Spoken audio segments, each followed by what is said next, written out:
public appearance yemutungamiri wenyika vaEmmerson Mnangagwa nemuzvinabhisimusi vaWiki noChivhayo inonzi yamutsa mutauro mubato riri kutonga reZANU-PF.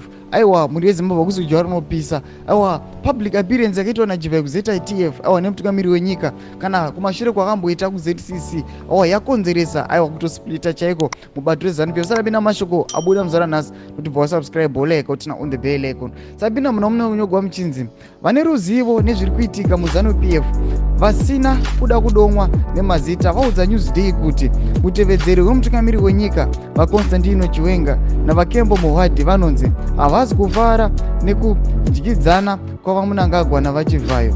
Vati kuzviratidzwa kwavaMnangagwa paruzhinji naimbova musungwa uyu kwakakonzeresa kusaurana muruhumende neutungamiri hwebato. Vatevedzeri vemutungamiri wenyika vari kushamisika kuti chii chaizvo chiri kuitika. Kutaura zvazviri vanoshamiswa. Chakanyanya kurwadza ndechekuti President Mnangagwa havasi kana kuudza munhu zvavari kuita zviri pakati pavo nemukomana uya Chivhayo.